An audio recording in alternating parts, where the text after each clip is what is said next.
Et shalom Israël, que Dieu vous bénisse. Donc je suis officier Maïka, aujourd'hui je vais remplacer officier Chiméa. Alright. So, le titre de la classe, sans plus tarder, c'est Ésaïe 19. On va toucher Ésaïe 19, l'Égyptien et l'Assyrien. Ésaïe 19, l'Égyptien et l'Assyrien. Donc pourquoi j'ai choisi ce sujet-là? Parce que je m'en rappelle, ça fait très longtemps, lorsqu'on est en mission, on prêche que la Bible c'est pour Israël, Christ est mort pour Israël, tout a été donné pour Israël, les lois, les commandements, les promesses, la vie éternelle, tout pour Israël, you know. Puis parfois, comme on sait, les gens vont toujours sortir, j'entends verset 16, car Dieu a tant aimé le monde, il n'y a ni juif ni grec, tout Israël ont rejeté Christ, les Juifs ont rejeté Christ. Oh, la nation d'Israël n'était pas bon, ils ont pas quelque chose. Puis, c'est arrivé une fois, dans cette époque-là, qu'il y avait une personne qui avait donné Ésaïe 19. Elle a dit, ah oui, mais alors pourquoi Dieu dit, oh, l'Égyptien, mon peuple, l'Assyrien, nanana, et Israël, mon héritage. Donc, Dieu accepte les autres nations. Et récemment, ça, ce que je vous parle là, ça fait longtemps. Et récemment, si ma mémoire est bonne, il y a quelqu'un qui a sorti ça encore. Donc, je me suis dit, mais il faut que je l'explique. Donc, si nous, on dit que Ésaïe 19, même si ça dit l'Égyptien, ça part de l'Assyrien, ça ne veut pas dire que c'est les autres nations. Ça concerne Israël toujours. Donc, il faut qu'on le prouve. Et nous, c'est ça qu'on fait. Isaïe, m'a dit Isaïe. Je dis, IUIC, on prouve tout. Tout ce qu'on dit, c'est qu'on le prouve. Il n'y a rien qu'on va vous dire qu'on va vous laisser de même. Mais si les gens disent non, les Égyptiens sont acceptés par Dieu, les Assyriens sont acceptés par Dieu, il faut le prouver. Comment on le prouve? Avec des versets. Donc nous, c'est ce qu'on va faire aujourd'hui. Ok?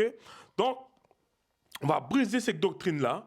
L'Égyptien et l'Assyrien, on va expliquer, mais pourquoi Dieu dit l'Égyptien et pourquoi Dieu dit l'Assyrien d'abord? C'est marqué dans la Bible comme ça. So, on va commencer avec l'article. Le merveilleux monde à venir. Ok? On va commencer avec cet article-là. Ça, c'est les élèves de... Qui est dans l'anglais encore? Herbert Armstrong, ok? L'Église de Dieu universelle. Les autres, là, ils se diffèrent des chrétiens. Ils disent qu'ils sont des chrétiens, mais ils se diffèrent des autres chrétiens. Les autres chrétiens, ils les appellent les chrétiens modernes, le christianisme moderne. Eux autres, ils sont les vrais chrétiens selon la Bible, ok? Puis, les autres, c'est comme Dieu a donné la révélation à Herbert. Comme vous savez, toutes les dénominations, il y a toujours quelqu'un par-dessus. Comme par exemple, on a les témoins de Jéhovah, il y a Russell Tass qui est par-dessus. Les Mormons, il y a Joseph Smith. Ok? Il y a les Adventistes qui est William Miller. Ensuite, Ellen White. Ensuite, les Baptistes qui est Jason Smith, je crois. Mais eux autres, l'Église universelle de Dieu, c'est Herbert Armstrong qui est le leader de ça. Et à sa mort, avant ça, lui, il y avait beaucoup d'élèves. Fait qu'à sa mort, tous ses élèves ont pris un chemin différent avec ses enseignements. OK? So, on va aller voir qu'est-ce qu'un de ses élèves qui s'appelle David Pack a écrit sous Ésaïe 19. Donc, lis ça pour moi, s'il vous plaît. Ésaïe 19, lis-moi l'article. Article, le merveilleux monde à venir. Paragraphe. Mais Israël ne sera pas seul dans ce processus. Ok, vous avez entendu. Mais Israël ne sera pas seul dans ce processus. De quel processus qu'on parle? Que l'humanité doit être sauvée. Parce que eux autres, ils comprennent que le salut devait être pour Israël. Mais le fait qu'Israël a désobéi au commandement de Dieu, maintenant le salut est pour tout le monde. Ok? Continue. Ses pires ennemis, l'Allemagne et l'Égypte. Ah, vous avez entendu? Ses pires ennemis, l'Allemagne et l'Égypte. Qu'est-ce que l'Allemagne vient faire ici? Parce que, selon eux autres, les Assyriens sont les ancêtres des Allemands. C'est ce qu'ils disent. Les Allemands, aujourd'hui, sont les descendants des Assyriens, selon leur doctrine. Mais si Dieu veut, peut-être que je pourrais toucher ça une autre fois. Continue. ses pires ennemis. L'Allemagne et l'Égypte seront eux aussi réunis avec lui dans la paix et l'harmonie. Oh, donc les Allemands, les Égyptiens seront eux aussi réunis avec lui qui est Israël dans la paix et l'harmonie. Même si ça dit l'Allemagne, mais il veut dire la Syrie, les Assyriens. Ok, continue. En ce même temps, il y aura une route d'Égypte en Assyrie. Les Assyriens iront en Égypte et les Égyptiens en Assyrie. Et les Égyptiens avec les Assyriens serviront l'Éternel. En ce même temps, Israël sera lui, troisième, uni à l'Égypte et à la Syrie. Et ces pays seront l'objet d'une bénédiction. L'Éternel des armées les bénira en disant, « Béni soit l'Égypte, mon peuple, Oh, béni soit l'Égypte, mon peuple. Continue. et la Syrie, œuvre de mes mains, Assyrie, œuvre de mes mains. et Israël, mon héritage. » Ah, vous voyez, donc ils seront tous unis. Merci pour l'article. Donc, quand Christ va venir, ils vont être tous unis ensemble. Comme officier Oliel dit, kumbaya, marcher main dans la main. OK. Donc, eux autres, c'est ce qu'ils disent, right? Maintenant, allons dans les Écritures maintenant. Allons dans Ésaïe 19. On va lire le verset. Ésaïe 19 et le verset 25. Isaïe 19, verset 25. Ce que le Seigneur des armées bénira, disant, « Béni soit l'Égypte, mon peuple, et la Syrie, l'ouvrage de mes mains, et Israël, mon héritage. » Et vous savez qu'est-ce qui est drôle? Partout dans la Bible, vous allez toujours voir Israël, mon peuple. Israël, mon peuple. Israël, mon peuple. Même quand on lit dans Exode, Dieu compare, Dieu dit qu'il va mettre une différence entre les Égyptiens et les Israélites. Il a même traité l'Égypte, ce sont des chiens. Mais là, tout d'un coup, Égypte, mon peuple. Relis le verset encore. Isaïe 19, verset 25.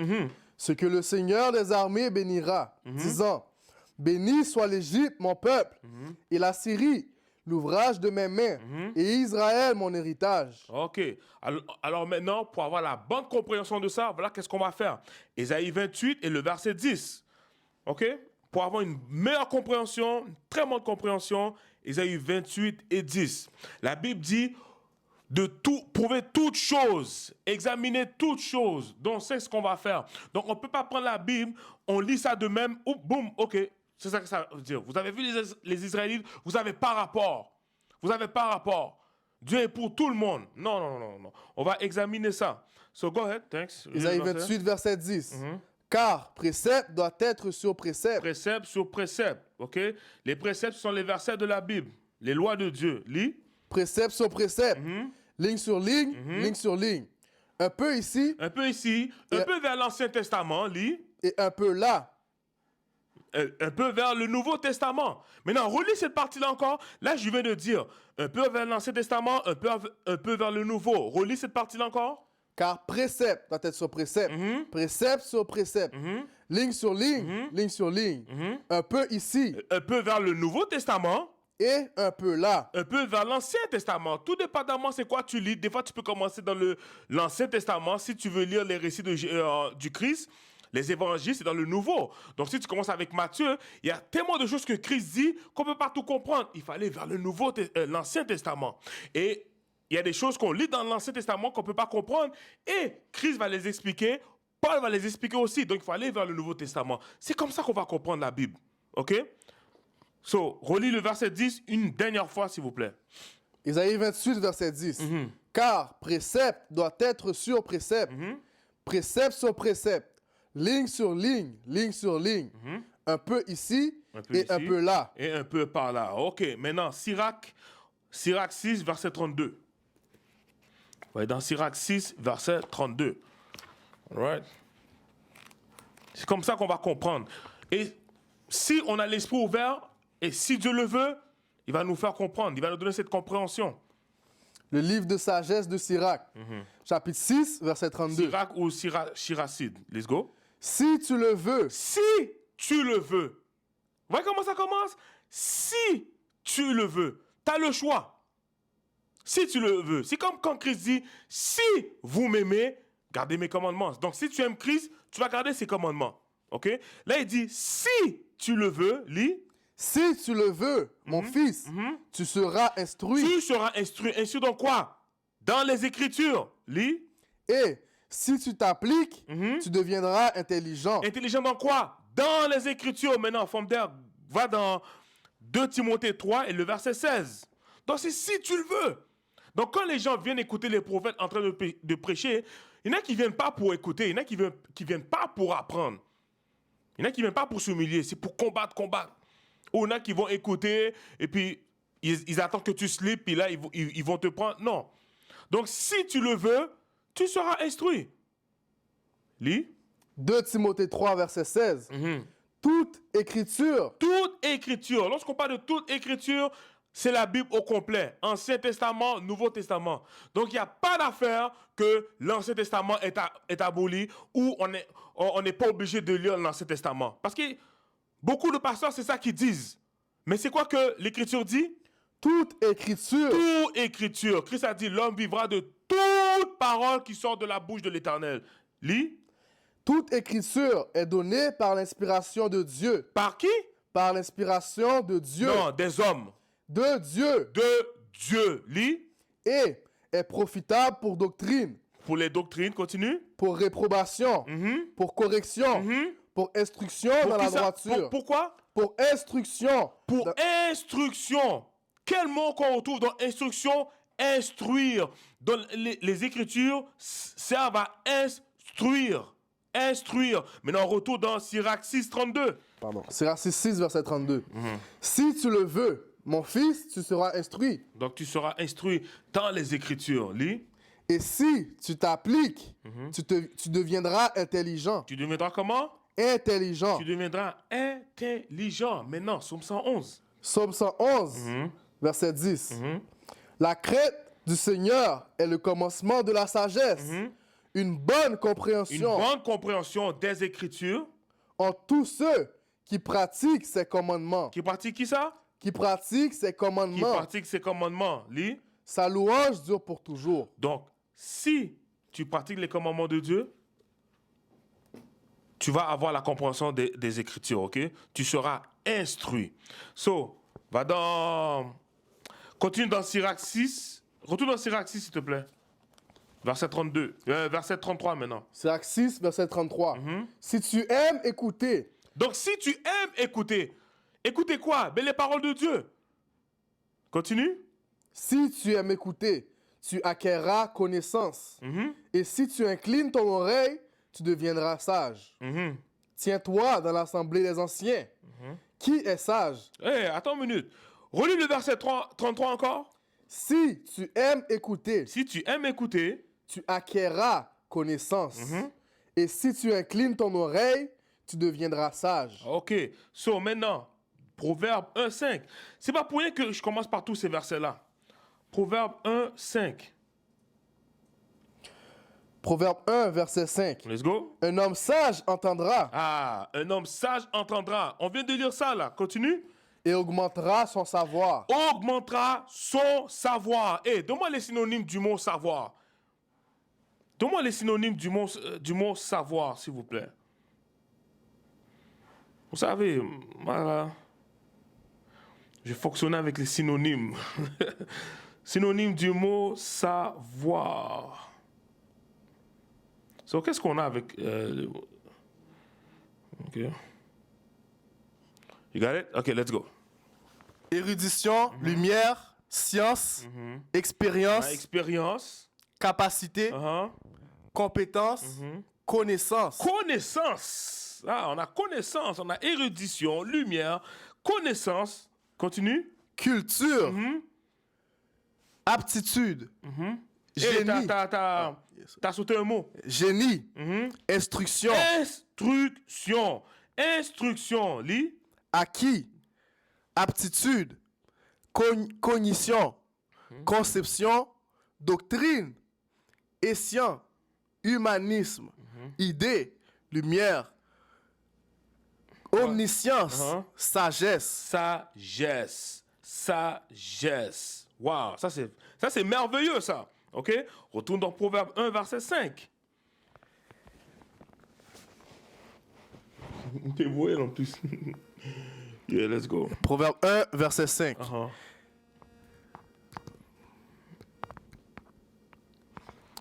Un homme sage entendra et augmentera son savoir. Donc, quand on dit son savoir, on vient de lire tes connaissances, you know, lis. Un homme sage entendra et augmentera son savoir. Tout ça dans les Écritures, lis. Et un homme de compréhension acquérera de sages conseils. Ok.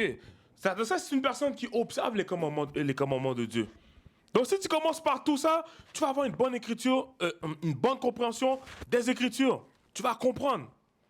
Parce qu'avec les préceptes qu'on va aller pour l'Égyptien et l'Assyrien, si tu le veux, tu seras instruit et tu vas comprendre.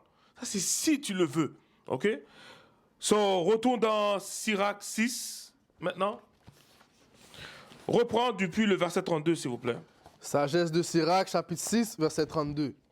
Si tu le veux, mon fils, tu seras instruit. Et si tu t'appliques, tu deviendras intelligent.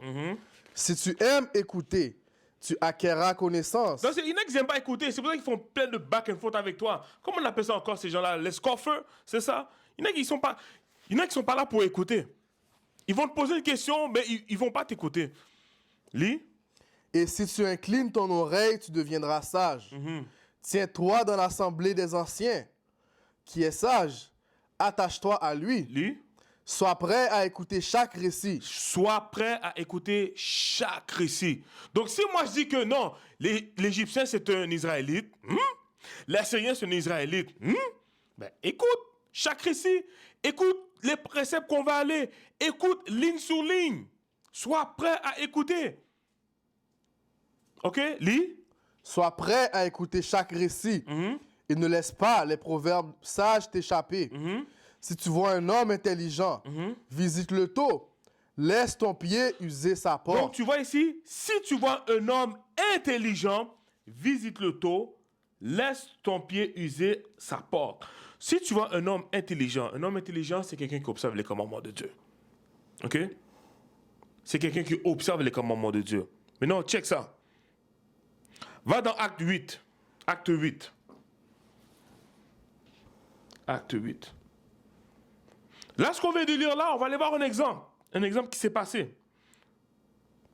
Acte 8, à partir du verset 26. Attends. Yes, 26. Let's go. Acte chapitre 8, verset 26.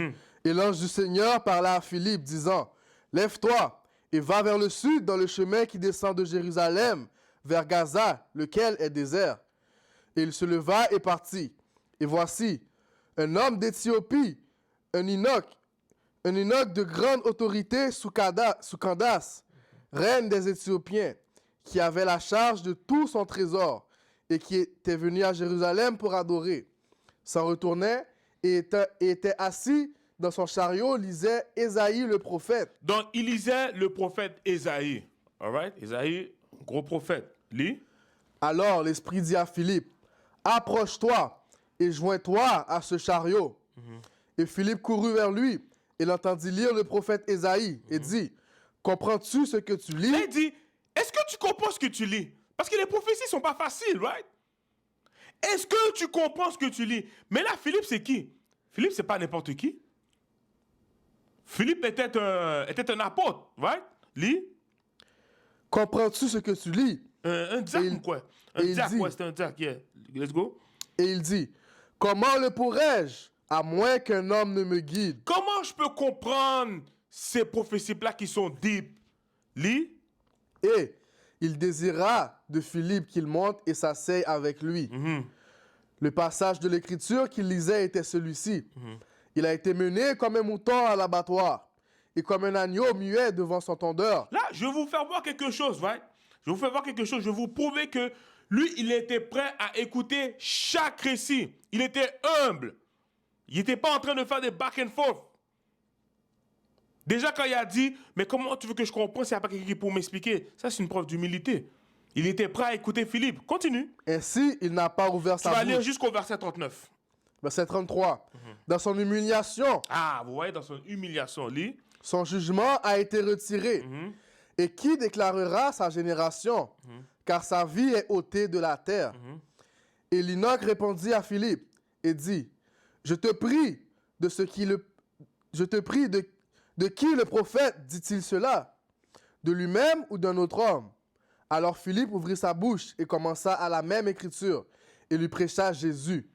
Et comme ils en continuaient leur chemin, ils vinrent à un certain eau. Et l'Enoch dit, vois, il y a ici de l'eau. Qu'est-ce qui m'empêche d'être baptisé?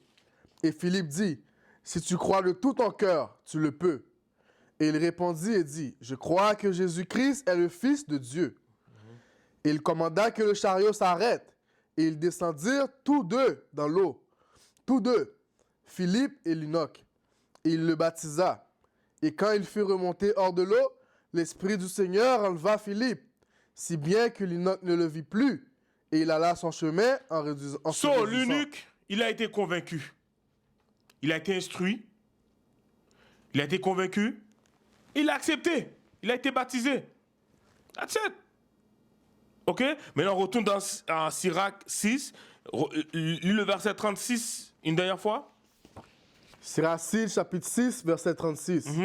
Si tu vois un homme intelligent. Donc, Philippe était un homme intelligent. Donc, Philippe avait une bonne compréhension du prophète Ésaïe. Et c'est ce qu'on va lire aujourd'hui dans Ésaïe. On va être dans Ésaïe 19. Continue. Si tu vois un homme intelligent, visite-le tôt. Laisse ton pied user sa porte. Parce que la bombe pour où? Continue. Réfléchis aux statuts du Seigneur et médite en tout temps sur ses commandements. Médite en tout temps sur ses commandements. Hold that. Somme 1er, s'il vous plaît. Somme 1er, verset 1. Donc, c'est comme ça qu'on va comprendre les Écritures. Si on s'applique, c'est ça que Sirach dit, si tu t'appliques. Psaume chapitre 1, verset 1. Béni est l'homme qui ne marche pas dans le conseil des impies, ni ne se tient dans le chemin des pécheurs, ni ne s'assied sur le siège des dédaigneux. Mais son délice est dans la loi du Seigneur. Son délice est dans la loi du Seigneur. Et dans sa loi, il médite jour et nuit. Et dans sa loi, il médite jour et nuit. C'est comme ça que tu vas devenir quelqu'un intelligent selon les Écritures. Pas avec la sagesse du monde, la sagesse de la Bible, la sagesse du Christ. Maintenant, go back. Sirach 6, verset 37. Yes. Réfléchis aux statuts du Seigneur et médite en tout temps sur ses commandements. C'est lui qui donnera un aperçu à ton esprit. Ah, est-ce que vous voyez? C'est lui qui donnera un aperçu à ton esprit. Continue. Et ton désir de sagesse sera accordé. OK, maintenant, Sirach 1er... Non, c'est bon. Sirach 1er, verset 26. S'il vous plaît. Sirach 1er, verset 26. Sirach 1, verset 26. Si tu désires la sagesse, observe les commandements. Donc, si tu veux la sagesse, observe ces commandements. Voyez, la Bible se répète tout le temps. Il n'y a rien qui change. Il n'y a rien de nouveau. Relis ça encore. Si tu désires la sagesse, observe les commandements et le Seigneur te l'offrira. Ça, c'est si tu le veux. Si tu le veux. Si tu es prêt à écouter chaque récit. Si tu es prêt à être instruit. OK? So, est-ce que je veux ça? Pour le temps, là. Va dans Romains 15, 4. OK, Romains 15, verset 4.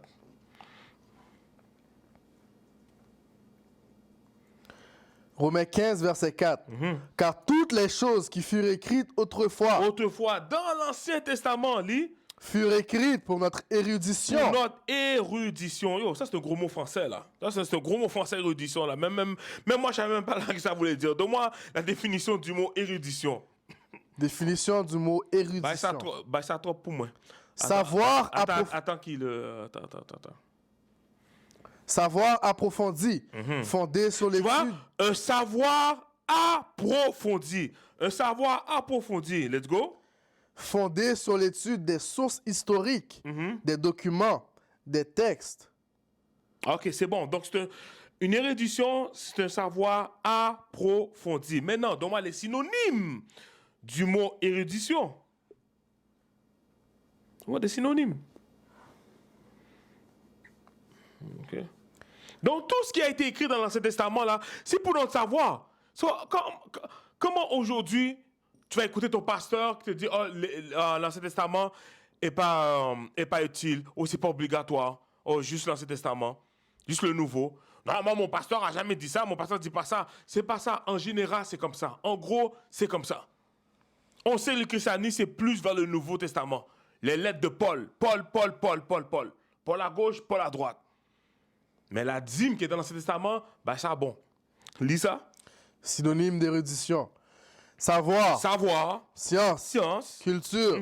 Doctrine. Donc, tu vois, c'est les mêmes mots qui se répètent. C'est ce qu'on a vu tout à l'heure. Lis. Littérature. Recherche savante. Recherche savante. Continue. Épistème. Gnos. Humanisme. Omniscience. OK. That's it. So là, maintenant, avec tout ça, dans tout ce qui a été écrit, c'est pour notre instruction. OK? C'est pour notre érudition, c'est pour notre savoir, afin qu'on puisse comprendre les Écritures. Ça, c'est si on le veut. So là, maintenant, va dans Deutéronome 11 et le verset 26. On va dans tous ces versets-là avant d'aller dans Ésaïe 19. Deutéronome 11, verset 26. Voyez, je mets aujourd'hui devant vous une Donc, qu'est-ce qui parle ici? C'est Moïse. À qui il parle? Aux enfants d'Israël. Lis. Voyez, je mets aujourd'hui devant vous une bénédiction et une malédiction. Donc, une bénédiction et une malédiction. On s'entend que les malédictions, ce n'est pas une bonne chose. Lis. Une bénédiction si vous obéissez aux commandements du Seigneur, votre Dieu. Et Dieu is about commandments. Tu vois? Gros anglais là qu'a parlé là. God is about commandments. Depuis le début jusqu'à la fin, Dieu, c'est commandements. C'est observer mes commandements. Posez-vous la question, pourquoi vous refusez d'observer les commandements? Pourquoi? Tu m'aimes, garde mes commandements, that's it. Au verset 27. Une bénédiction si vous obéissez aux commandements du Seigneur, votre Dieu, que je vous commande aujourd'hui. Lis. Et une malédiction si vous n'obéissez pas aux commandements du Seigneur. Une malédiction si vous n'obéissez pas. Est-ce que Dieu change? Non, Dieu ne change pas. Dieu ne change pas. Lorsque Christ est venu sur terre, Christ a dit, j'ai observé les commandements de mon Père. C'est pour ça que je demeure dans son amour. Vous devez faire la même chose si vous voulez demeurer dans notre amour. C'est aussi simple. Lis.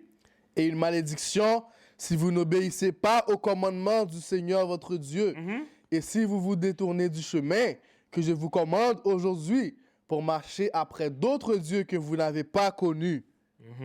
Vous n'avez pas connu. Christianisme, on n'a pas connu ça. Islam, on n'a pas connu ça. Bouddhisme, on n'a pas connu ça. All right? Donc, est-ce qu'on a reçu les bénédictions ou malédictions? Daniel 9, s'il vous plaît.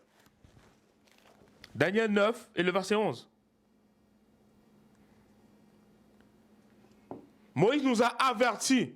Il nous a avertis plusieurs fois que si on n'obéit pas au commandement de Dieu, on va recevoir de malédictions. Qu'est-ce que les malédictions ont rapport avec le titre de la classe? Oh, ça a rapport. Ça a rapport. Lis. Daniel 9, verset 11. Oui, tout Israël a transgressé ta loi et s'est même détourné pour ne pas obéir à ta voix. C'est pourquoi la malédiction est versée sur nous.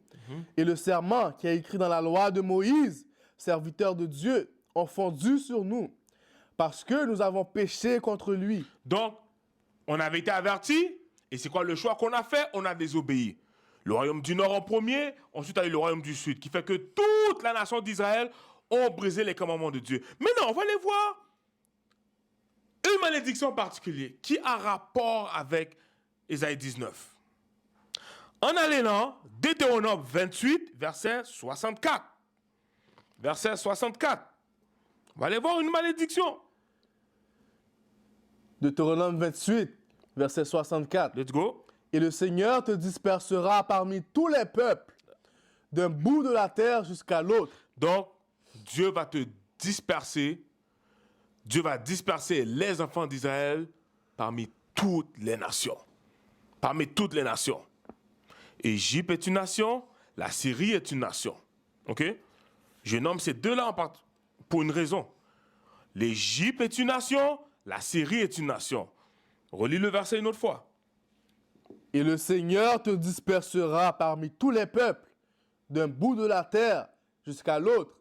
Et là, tu serviras d'autres dieux que ni toi ni tes pères n'avaient connus, c'est-à-dire de bois et de pierre. Ok, maintenant, dans Jérémie 30 et le verset 11, ça c'est une malédiction. Et puis ces malédictions-là sont encore là jusqu'à ce que Christ retourne. Oui, Christ nous a racheté de la malédiction. Il n'est jamais trop tard pour se repentir. Mais ces malédictions-là sont encore en effet. Tout autant que le peuple d'Israël est dans le péché jusqu'à aujourd'hui, qui sont les Israélites aujourd'hui, les soi-disant noirs, latinos, natifs amérindiens.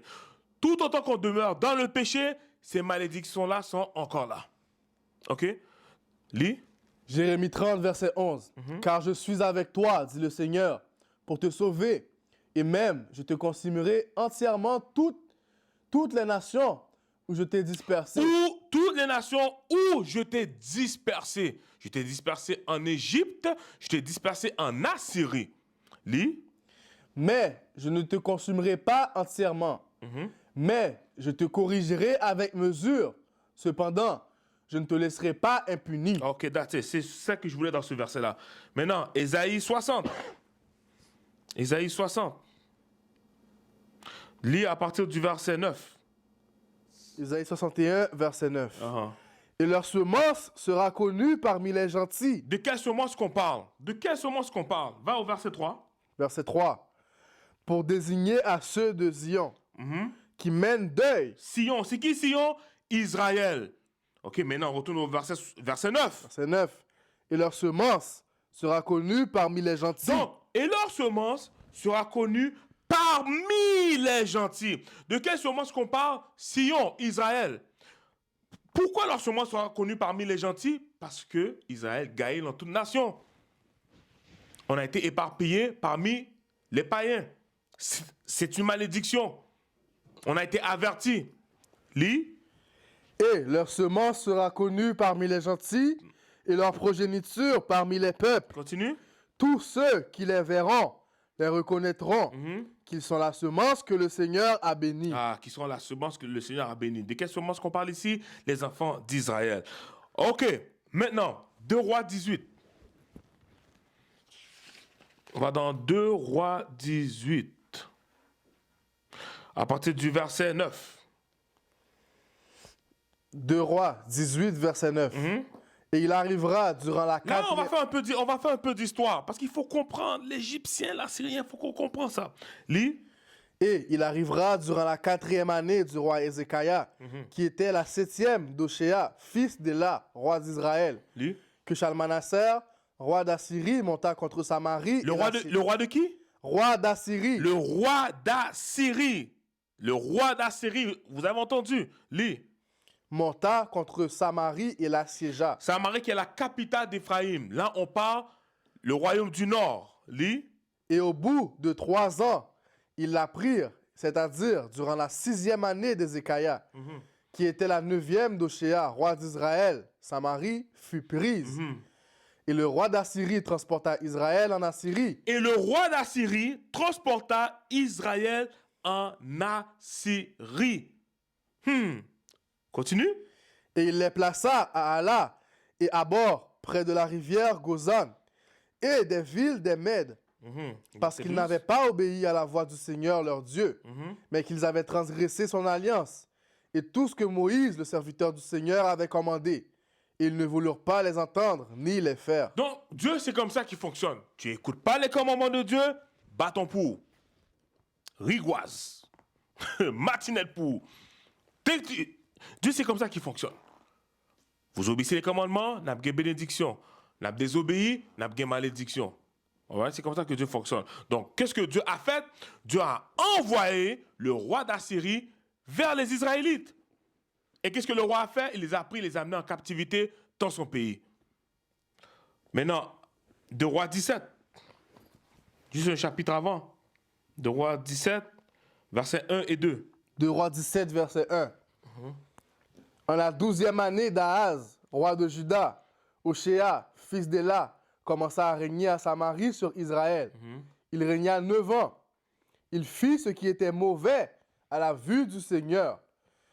Mais pas toutefois comme les rois d'Israël qui avaient été avant lui. Ok, maintenant, lis-moi le verset 5 et 6, s'il te plaît. Verset 5. Puis le roi d'Assyrie monta à travers tout le pays et monta à Samarie. Il assiégea pendant 3 ans. On continue.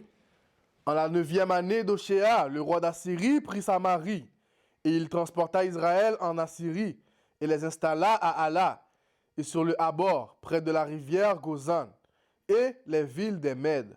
Ok, maintenant, de là, donne-moi, ça, j'avais pas noté ça. Donne-moi 2 Esdras 13, 40, s'il te plaît. 2 Esdras 13, 40. Je vais de ces versets-là pour vous montrer que les Israélites ont été dispersés en Assyrie, ok? Donc, il y avait des Israélites chez les Assyriens. 2 Esdras 13, verset 40.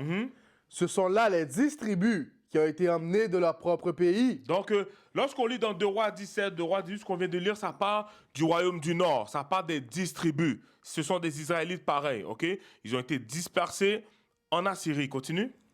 Mais, plutôt, je peux pas mieux dire, ils ont été emmenés en captivité. Dispersés, même bagaille. Ils ont été emmenés en captivité, mais c'est Dieu qui les a dispersés pareil en Assyrie. Let's go. Ce sont là les 10 tribus qui ont été emmenées de leur propre pays en captivité au temps du roi d'Ochéa, que Shalmaneser, roi des Assyriens, a fait captifs. Il les a pris à travers la rivière. Ils les ont pris et ils ont été pris dans un autre pays. Ok, that's it. Donc ça prouve encore que les Israélites, le royaume du Nord, était en bas, mais Shalmaneser. Maintenant, 2 Rois 25. Retourne dans 2 Rois, verset 25. 2 Rois 25 et le verset 26. On a vu pour les Assyriens maintenant. Maintenant, on va voir pour les Égyptiens en Égypte. On a vu Assyrie, on va aller voir Égypte maintenant. Let's go. 2 Rois 25, verset 26. Et tout le peuple, depuis le plus petit jusqu'au plus grand, avec les capitaines des armées, se levèrent et allèrent en Égypte, car ils avaient peur des Chaldéens. Et il arrivait en la 37e année de la captivité. Ok, that's it. Donc ça, ici, quand ça dit tout le peuple, là, ça parle du royaume du Sud. Ça parle de Juda. Vous pouvez lire vous-même chez vous, plus en haut. Fait que les Assyriens, eux autres, ils ont pris le royaume du Nord. Ensuite, il y a Nebuchadnezzar, le roi des Babyloniens, qui est venu ensuite à Jérusalem pour prendre les Juifs et les amener en captivité. Mais là, il y a eu des Juifs qui se sont enfuis où? Relis le verset 26. Et tout le peuple, du plus petit jusqu'au plus grand, avec les capitaines des armées, se levèrent et allèrent en Égypte. Parce qu'ils avaient peur, c'était pour fuir cette affaire-là, lis. Et allèrent en Égypte car ils avaient peur des Chaldéens. Chaldéens et les Babyloniens, c'est la même chose. Ok, maintenant, 2 Maccabées 1, verset 1er. 2 Maccabées 1 et le verset 1er. 2 Maccabées 1 et verset 1.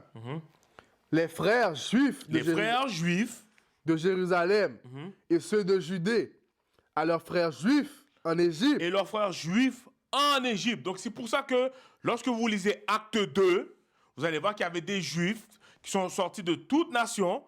Il y en a qui sont sortis des Arabes, il y en a qui sont sortis de Élam, et il y en a qui étaient sortis de l'Égypte. Parce qu'il y avait des juifs en Égypte. C'est pas difficile à comprendre. Ok, thanks. Jérémie 44. Jérémie 44, verset 1er.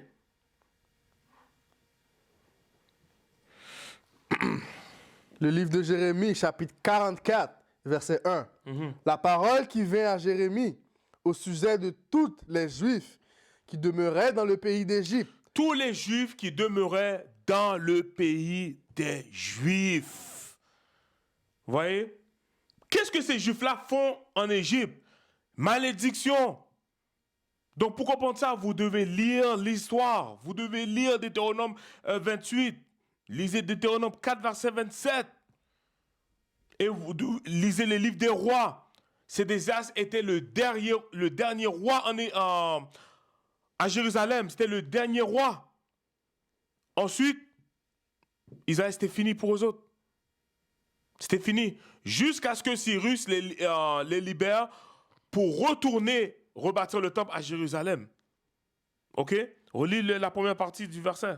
La parole qui vient à Jérémie au sujet de tous les Juifs qui demeuraient dans le pays d'Égypte. qui demeurait à Migdol. Ah, ok, c'est cette partie-là que je veux. Maintenant, on est en train de causer, monsieur. Ésaïe 19. Ésaïe 19. Lis à partir du verset 19. Ésaïe 19, verset 19. Isaïe 19, verset 19. Là maintenant, on a établi que il y avait des Juifs, des Israélites, dispersés en Assyrie, des Juifs, des Israélites, dispersés en Égypte. En Assyrie, c'est ça? En Égypte. OK? Les peuples d'Israël étaient dispersés partout. Mais le sujet, c'est l'Égyptien et l'Assyrien. Parce que Ésaïe 19 mentionne l'Égypte et la Syrie. All right? So maintenant, lis à partir du verset 19. Isaïe 19, verset 19. En ce jour-là, il y aura un autel au Seigneur au milieu du pays d'Égypte et une colonne dressée au Seigneur sur sa frontière. Et ce sera un signe et un témoignage au Seigneur des armées dans le pays d'Égypte, car ils crieront au Seigneur à cause des oppresseurs. Relis le verset 20 encore.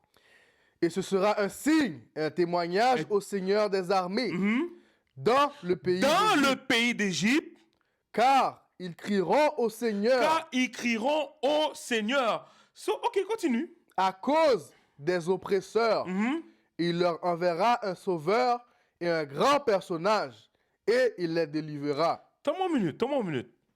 Donc, s'il dit dans le pays d'Égypte, admettons c'est les vrais Égyptiens là, les descendants de Cam. Admettons c'est les vrais Égyptiens. Ils crieront au Seigneur. Donc, les Égyptiens vont crier au Dieu d'Israël à cause des oppresseurs. Mais c'est qui les oppresseurs des Égyptiens? C'est qui les oppresseurs des Égyptiens? Si c'était vraiment des Égyptiens, ça ne fait pas de sens. Et vous savez très bien, vous chrétiens qui lisez cette Bible-là, le Seigneur ici, c'est le Dieu d'Israël. Pourquoi les Égyptiens devaient crier au Dieu d'Israël? Ils n'ont pas leur Dieu? C'est bizarre ça. Verset 21. Verset 21. Et le Seigneur sera connu en Égypte, et les Égyptiens connaîtront le Seigneur en ce jour-là. Ah, on t'a eu, officier Maka, tu vois, ça dit, et les Égyptiens connaîtront le Seigneur. Comme on dit, not so fast.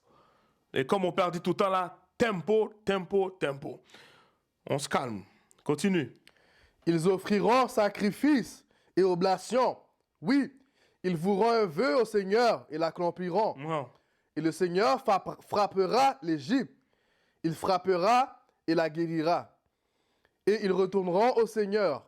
Et il se laissera fléchir par eux et les guérira. Ok, hold on. Relis le verset 22. Il y a quelque chose dans le verset 22. Let's go. Et le Seigneur frappera l'Égypte. Il frappera et la guérira. Moi là, je ne sais pas pour vous. Moi, je ne me rappelle pas d'avoir lu que Dieu avait frappé et a guéri l'Égypte. Moi, j'ai lu que Dieu les avait frappés et puis Dieu les a laissés là comme ça. Bon, Dieu les a massacrés puis ils quittent là comme ça. Mais les guérir, moi, j'ai pas vu ça, man. Moi, j'ai pas vu ça. Relis ça encore. Et le Seigneur frappera l'Égypte. Et il frappera et la guérira. Et ils retourneront au Seigneur. Ok, stop. On va retourner dans ça. Va dans Ézéchiel 29. Ézéchiel 29. Ézéchiel 29, à partir du verset 12. Ézéchiel 29, verset 12. Car je ferai du pays d'Égypte une désolation au milieu des pays qui seront ravagés. Et ces villes au milieu des villes qui sont dévastées seront ravagées pendant 40 ans. Et je disperserai les Égyptiens parmi les nations. Et je les éparpillerai parmi les pays. Donc ça, c'est les vrais Égyptiens. Dieu avait détruit l'Égypte de mai. Il n'y avait plus personne qui habitait en Égypte. Lis. Toutefois, ainsi dit le Seigneur Dieu, au bout de 40 ans, je rassemblerai les Égyptiens d'entre les peuples parmi lesquels ils auront été dispersés. Et je ramènerai la captivité d'Égypte et les ferai revenir dans le pays de Patros. Patros, c'est le nord de l'Égypte. Dans le pays de leurs habitations, Ils seront là un royaume innommable. Comment? Innommable. Innommable. Où est la guérison dans ça? Tu les as détruits. Où est-ce que Dieu a guéri les Égyptiens? Non. Non, non, non, non, non. Verset 15. Verset 15. Il sera le plus abaissé des royaumes. Il sera le plus abaissé des royaumes. Continue. Il ne s'élèvera plus au-dessus des nations. Car je les diminuerai afin qu'ils ne dominent plus sur les nations. Ça, c'est la prophétie contre les Égyptiens. Les vrais. Là, on parle des vrais Égyptiens. Les descendants de Ham ou Cam. OK?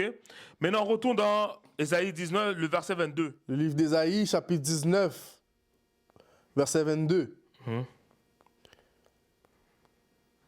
Et le Seigneur frappera l'Égypte. Il frappera et la guérira. Et ils retourneront au Seigneur. OK, stop. Donne-moi la définition du mot retourner, s'il vous plaît. Les Égyptiens qui vont retourner au Seigneur, est-ce que cela fait du sens? Est-ce que cela fait du sens? Non. Donne-moi la définition du mot retourner, please. Attends qu'il le met sur le screen. Retourner. Tourner en sens contraire. Tourner en sens contraire, OK. À l'envers. Retourner un matelas. Mettre la face intérieure à l'extérieur. OK. Donne-moi l'autre définition. Aller au lieu d'où l'on est venu. Aller au lieu d'où l'on est venu. Lis. Où l'on est habituellement et qu'on a quitté. Où on est habituellement et qu'on a quitté. Le numéro 2. Aller de nouveau là où l'on était déjà allé. Aller de nouveau là où on était déjà allé. Donc, ça fait du sens pour Israël de retourner vers le Seigneur. Est-ce que ça fait du sens pour les Égyptiens de retourner au Seigneur? Depuis quand ils étaient avec Dieu? Depuis quand? Dim. Donc, vous lisez une affaire, ah oui, l'Égypte, mon peuple, c'est le peuple de Dieu, ceci. Mais comment les Égyptiens peuvent retourner au Seigneur? Pour un moment, quand la Bible dit de retourner à Dieu, c'est d'observer ses commandements. N'oubliez pas, qu'est-ce qui a causé la chute d'Israël? C'est le bris des commandements. Alors, pour retourner à Dieu, tu dois observer les commandements. Mais depuis quand les commandements ont été donnés aux Égyptiens? Jamais. OK? So, verset 22 encore. Isaïe 19, verset 22. Et le Seigneur frappera l'Égypte.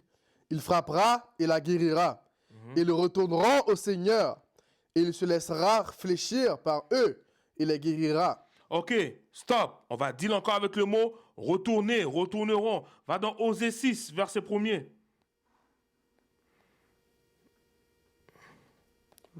Osée 6, verset 1er. Osée 6, verset 1. Venez et retournons au Seigneur. Venez et retournons au Seigneur. Lis. Car il a déchiré et il nous guérira. Il a frappé et il nous pansera nos plaies. C'est ce que Ésaïe dit. Mais l'affaire, c'est que à qui on s'adresse ici? Parce qu'on vient de lire que Dieu va frapper les Égyptiens puis il va les guérir. Mais on n'a pas vu ça.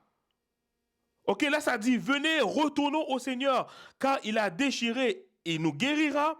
Il a frappé et il nous pansera nos plaies. Maintenant, Osée 5, verset 14. Osée 5, verset 14. Car je serai comme un lion pour Éphraïm et comme un lionceau pour la maison de Juda. Donc, Éphraïm ici, c'est un autre nom pour le royaume du Nord, les 10 tribus. Continue. Moi-même, je déchirerai, j'emporterai. Je déchirerai, j'emporterai, lis. Et il n'y aura personne pour le secourir. Je m'en irai et je retournerai en mon lieu. Attends une minute. Là, il dit, je serai comme un lion pour Éphraïm et comme un lionceau pour la maison de Juda. Moi-même, je déchirerai, j'emporterai et il n'y aura personne pour le secourir. Maintenant, relis-moi le verset 1 dans Osée 6. Retourne dans Osée 6. Osée 6, verset 1. Là, regardez. Reste là. Donc, on vient de parler de Éphraïm et de Juda. Right? Donc, on parle du royaume du Nord et du royaume du Sud. Ces deux royaumes-là font la nation d'Israël. Maintenant, Osée 6, verset 1. Osée 6, verset 1. Venez et retournons au Seigneur. Alors, qui doit venir et retourner au Seigneur? Éphraïm et Juda, qui est Israël. C'est des autres qu'on parle. On ne parle pas des Égyptiens. Maintenant, Ésaïe 19 et verset 22. Retourne dans Ésaïe 19, verset 22. Isaïe 19, verset 22. Et le Seigneur frappera l'Égypte, et il frappera et la guérira. Ils retourneront au Seigneur, et il se laissera fléchir par eux et les guérira. Verset 23 maintenant. En ce jour-là, il y aura une grande route de l'Égypte à la Syrie, et l'Assyrien viendra en Égypte, et l'Égyptien en Assyrie. Et les Égyptiens serviront avec les Assyriens. Ok. Là, c'est intéressant. En ce jour-là, il y aura une grande route. Mettez ça en tête. Il y aura une grande route. Maintenant, va dans Ésaïe 27. Ésaïe 27. Et tu vas lire le verset 12. Isaïe Il y aura 27. une grande route. Isaïe 27, verset 12. Et il arrivera en ce jour-là que le Seigneur secourra depuis le lit de la rivière jusqu'au fleuve d'Égypte, et vous serez rassemblés un par un. Vous voyez? Le lit, depuis le lit de la rivière jusqu'au fleuve, voici la grande route. Non, ça ne prouve pas. Ok, on va continuer à lire. C'est la grande route. Relis le verset encore. Et il arrivera en ce jour-là que le Seigneur secourra depuis le lit de la rivière jusqu'au fleuve d'Égypte. Et vous serez rassemblés un par un. Oh, vous, enfants d'Israël! Many. Jusqu'au fleuve d'Égypte. Et vous serez rassemblés un par un. Oh, vous. Non. Est-ce que j'ai entendu oh, vous, enfants des Égyptiens? C'est ça que j'ai Oh, entendu. vous, enfants d'Israël! Enfants d'Israël. Parce que les Israélites sont en Égypte. Verset 13. Et il arrivera, Ils étaient 10 personnes en Égypte, ouais. Verset 13. et il arrivera en ce jour-là qu'on sonnera de la grande trompette, et ceux qui étaient prêts à périr dans le pays d'Assyrie. Pourquoi après à périr? À cause de l'oppression. À cause de l'oppression. Israël était en captivité en Assyrie. Mais non, pas des Assyriens. Continue. Et les exilés dans le pays d'Égypte Et les exilés dans le pays d'Égypte. Lis. viendront et adoreront le Seigneur au Saint-Mont à Jérusalem. So, ok. On a dit prêt à mourir, prêt à périr, right? Va dans Ésaïe 52, s'il te plaît. Ésaïe 52, verset 4. Ésaïe 52 et le verset 4. Isaïe 52, verset 4. Car, ainsi dit le Seigneur Dieu, mon peuple descendit au commencement en Égypte pour y séjourner. Donc, mon peuple, verset 4.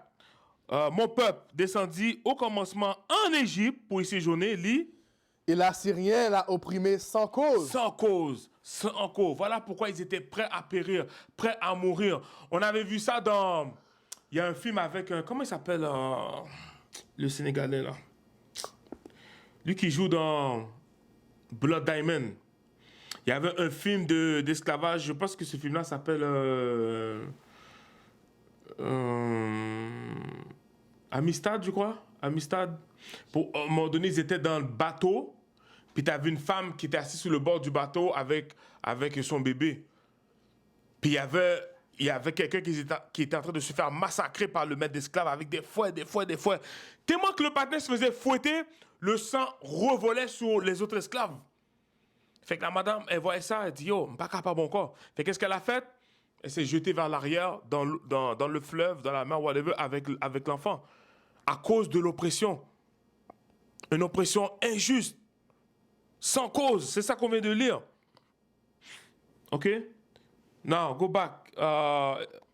Ésaïe 27.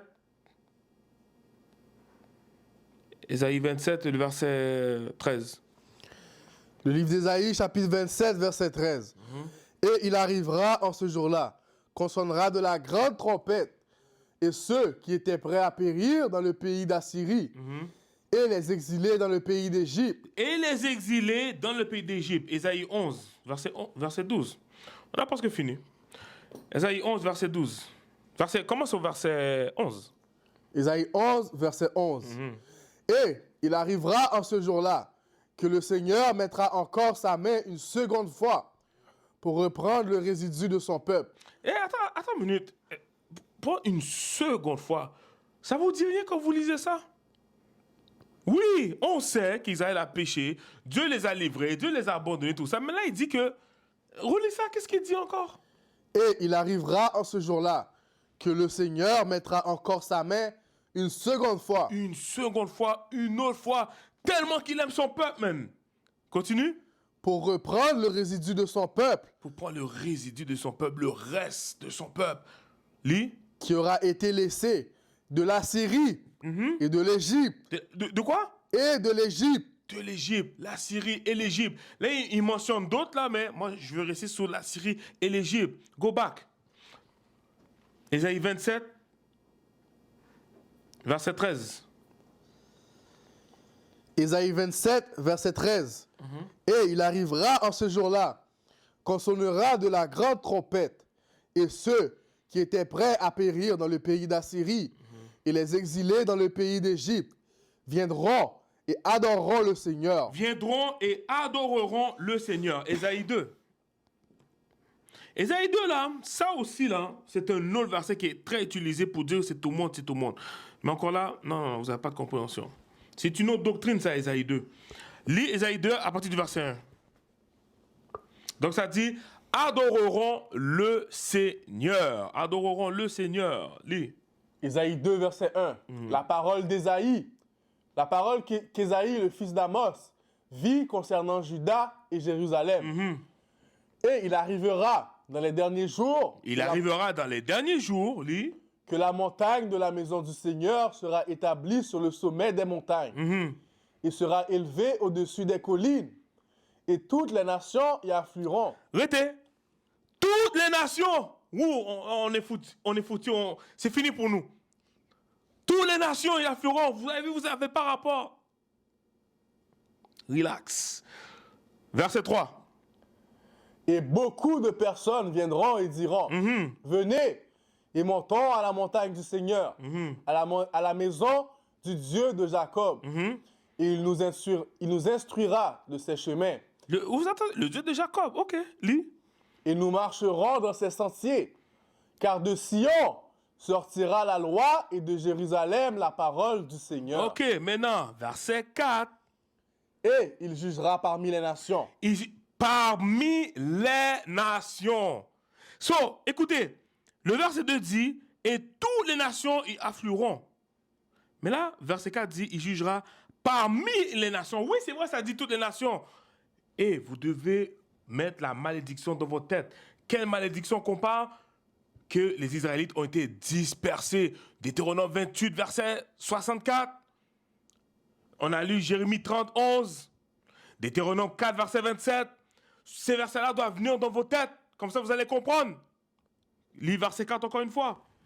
Et il jugera parmi les nations. Et il réprimandera beaucoup de peuples. Et de leurs épées, ils forgeront des charrues. Et de leurs lances, des serpes. Une nation ne lèvera plus l'épée contre une autre nation. Et on n'apprendra plus la guerre. Ok, stop. Je vais lire quelque chose. Automatiquement, tu vas lire le verset 5, Menz. So, regarde. Le verset 2, ça dit... Non, pas le verset 2, non. Le verset 3. Et beaucoup de personnes viendront et diront, venez, venez. Donc, qui sont ces gens-là qui doivent venir? Et montons à la montagne du Seigneur. Venez, venez, venez. Maintenant, lis-moi le verset 5. Ô maison de Jacob! Kimoun! Ô maison de Jacob! Ô maison de Jacob, puis quoi d'autre? Venez et marchons dans la lumière du Seigneur. Venez et marchons dans la lumière du Seigneur. Donc même si Ésaïe 2 dit toutes les nations, c'est pas toutes les nations. Pourquoi? Parce que le verset 4 donne la réponse. Lis le verset 4 encore. Et il jugera parmi les nations. Parmi les nations où ce que les Israélites sont dispersés. Lis verset 5. Ô maison de Jacob, venez et marchons dans la lumière du Seigneur. Donc voilà pourquoi ça disait venez, retournons. Venez, retournons. Ça part d'Israël. Ça part de la repentance. Venez, venez, venez, retournons au Seigneur. Retournons à notre héritage, à nos lois, à nos commandements. Ok, à notre coutume, notre identité. Continue le verset 5. Verset 5. Encore reprends-le. Ô maison de Jacob, venez et marchons dans la lumière du Seigneur. Marchons dans la lumière. So, hold on. Le verset 3 dit, de Sion sortira la loi. C'est cette loi-là qui va nous instruire. Maintenant, le verset 5 dit, marchons dans la lumière du Seigneur. Proverbe 6, verset 23. C'est quoi cette lumière-là? Proverbe 6, verset 23. Proverbe 6, verset 23. Car le commandement est une lampe et la loi est lumière. La loi est lumière. So maintenant, rends-moi un autre service, s'il te plaît. Relis-moi le verset 3 encore une fois pour qu'on puisse terminer. Relis-moi le verset 3. Dans Ésaïe 2, excuse-moi. Ésaïe 2, verset 3. Et beaucoup de personnes viendront et diront, venez et montons à la montagne du Ces Seigneur. personnes-là sont les Israélites dispersés, les exilés. Lis. À la maison du Dieu de Jacob. Et il nous instruira de ses chemins et nous marcherons dans ses sentiers. Car de Sion sortira la loi et de Jérusalem la parole du Seigneur. Parce que c'est la loi, la parole qui va nous instruire. Ok, lis. Et il jugera parmi les nations. Il réprimandera beaucoup de peuples. Et de leurs épées, ils forgeront des charrues. Et de leurs lances, des serpes. Une nation ne lèvera plus l'épée contre une autre nation. Et on n'apprendra plus la guerre. Ô maison de Jacob, venez et marchons dans la lumière du Seigneur. All right, maintenant on retourne dans Ésaïe 19, verset 24. Tu vas lire 24 jusqu'en bas. Ésaïe 19, verset 24. En ce jour-là, Israël sera la troisième avec l'Égypte et avec la Syrie, c'est-à-dire une bénédiction au milieu de la terre. Ce que le Seigneur des armées bénira, disant, béni soit l'Égypte, mon peuple, et la Syrie, l'ouvrage de mes mains, et Israël, mon héritage. So, dans le fond, là, Dieu est juste en train de quote Israël, Israël, Israël, Israël. C'est juste ça. C'est pas parce que ça dit l'Égypte, mon peuple, que ça veut dire... Mais on n'a jamais vu ça. On n'a jamais vu ça que Dieu a appelé les Égyptiens mon peuple. Oh, Ramsès, c'est mon fils, tout ça. Non, au contraire. Hey, va dans Exode 4, verset 22. C'était pas dans mes notes, là. Va dans Exode 4, verset 22. Exode 4, verset 22. Oh, Moïse dit comme ça. Moïse a dit Pharaon comme ça. Let my people go. Let my people go. Les Israélites.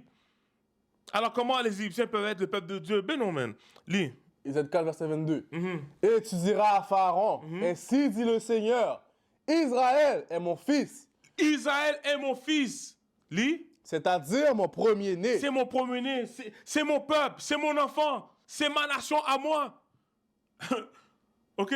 Laisse partir mon peuple. Donc, c'est pas parce que dans Ésaïe, on voit l'Égypte, mon peuple. Non.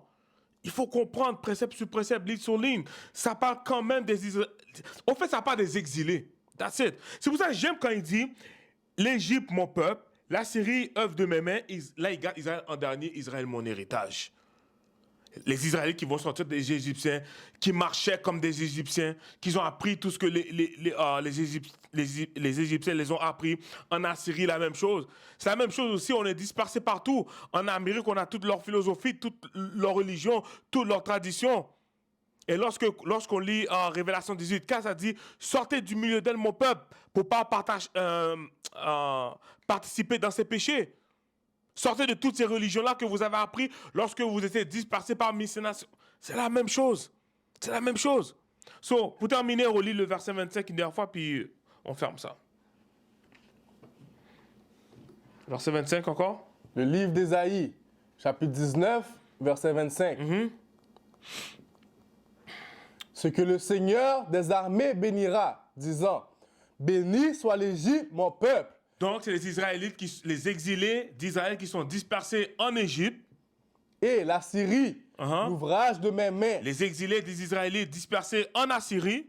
Et Israël, mon héritage. Israël, que Dieu vous bénisse. J'espère que vous avez appris beaucoup dans Ésaïe 19.